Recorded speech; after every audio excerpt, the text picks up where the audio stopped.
teman-teman, bertemu lagi dengan saya Dr. Sandra Cynthia Lango, spesialis penyakit dalam konsultan rheumatologi dari Siloam Hospital Lipo Village. Teman-teman, banyak di antara kita sebagai penyandang rematik autoimun sistemik bertanya-tanya kapan nih saya dapat giliran untuk mendapatkan vaksinasi atau kapan saya diizinkan untuk mendapatkan vaksinasi. Nah, teman-teman yang menyandang Sjogren, ankylosing spondylitis, scleroderma, dermatomyositis, polymyositis, vaskulitis, dan masih banyak lagi penyakit rematik autoimun, ada berita gembira nih buat kita. Berdasarkan rekomendasi PAPDI yang terbaru, ternyata teman-teman dengan penyandang autoimun sudah bisa mendapatkan vaksinasi COVID-19, tapi tentunya seizin dokter yang merawat. Nah, teman-teman, kita lagi menunggu nih bagaimana detail pelaksanaannya. Namun, teman-teman tentunya harus mempersiapkan diri. Jadi, setiap kita akan melakukan vaksinasi, kita harus mempersiapkan diri terlebih dahulu agar berjalan dengan baik atau agar hasilnya lebih optimal. Nah, teman-teman, persiapan apa yang bisa kita lakukan dalam program vaksinasi? Yang pertama, teman-teman, kita juga harus tahu bahwa vaksinasi ini memang sangat penting bagi seorang penyandang autoimun. Nah, memang dalam beberapa laporan dikatakan bahwa seorang penyandang rematik autoimun seperti lupus, Sjogren, RA, nah ini adalah golongan-golongan yang berisiko tinggi.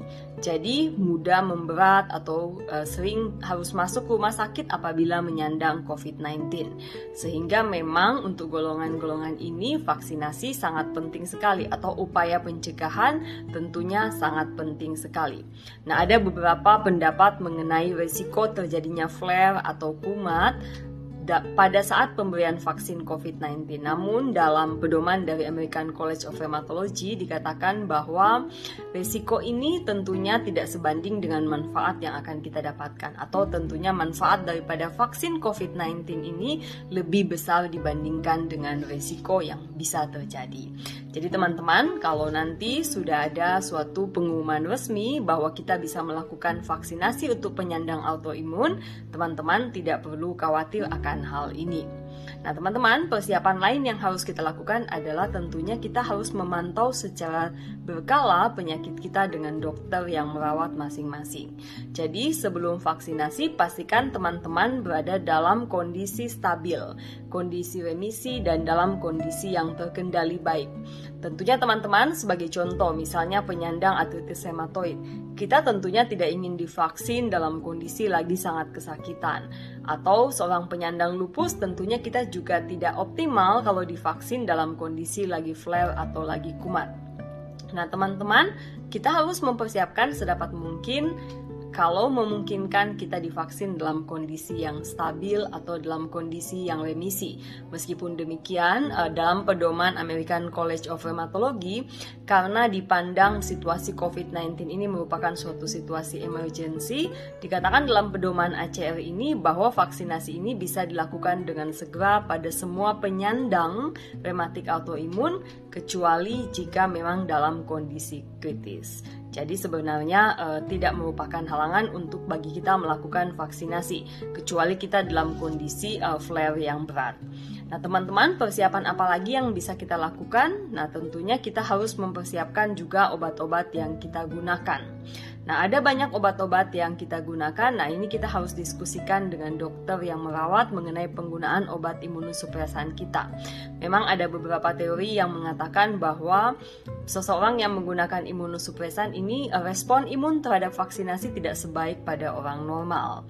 Jadi, kalau kita sudah mengetahui fakta itu, kita jangan sampai putus obat dan kemudian flare. Karena kita tahu kalau kita misalnya putus obat dan flare, tentunya kita akan membutuhkan imunosupresan dengan dosis yang lebih tinggi lagi. Dan ini tentunya akan lebih membuat hasil vaksinasi kita tidak berjalan seperti yang kita harapkan. Nah, teman-teman, sekali lagi pastikan kondisi kita stabil sebelum kita memulai vaksinasi.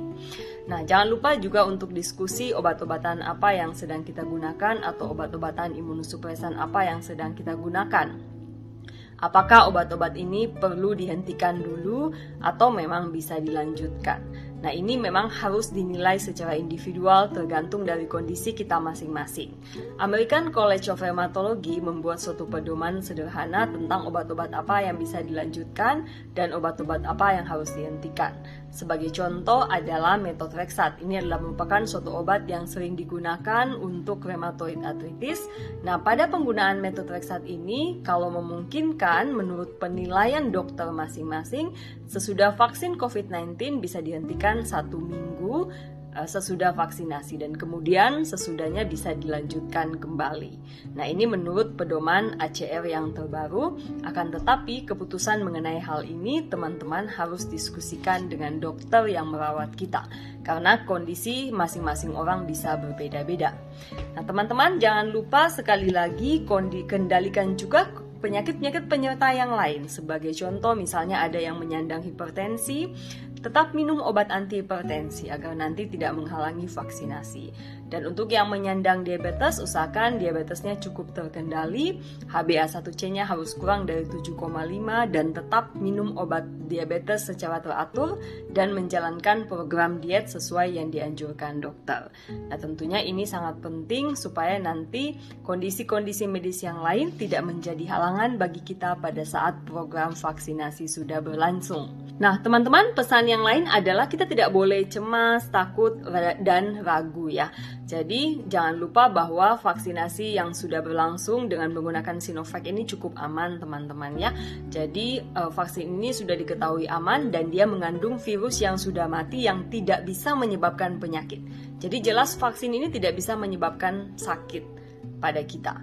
Nah, teman-teman, yang penting teman-teman sudah mendapatkan izin dari dokter yang merawat. Kita tidak perlu ragu dan tidak perlu takut untuk melakukan vaksinasi COVID-19. Nah, jangan lupa juga sebelum melakukan vaksinasi kita harus istirahat teratur supaya nanti program vaksinasi berjalan dengan lancar dan tekanan darah tidak meningkat oleh karena lagi dalam kondisi cemas. Nah, ini merupakan hal yang sangat penting juga bagi kita. Nah, teman-teman, yang penting juga nanti sesudah vaksinasi jangan lupa untuk tetap menjaga protokol kesehatan. Nah, sebelum dan sesudah vaksinasi kita harus tetap pakai masker, jaga jarak, kemudian rajin mencuci tangan. Jadi vaksinasi ini bukan tameng utama untuk menghalau COVID-19 ini.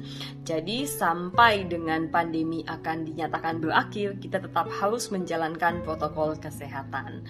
Demikian teman-teman pembahasan saya tentang persiapan penyandang autoimun untuk menjalankan program vaksinasi. Semoga program vaksinasi ini bisa berjalan dengan lancar untuk kita semua dan kita diberi kesehatan. Sampai bertemu kembali dalam Instagram Autoimun Rematik Info edisi selanjutnya. Salam sehat.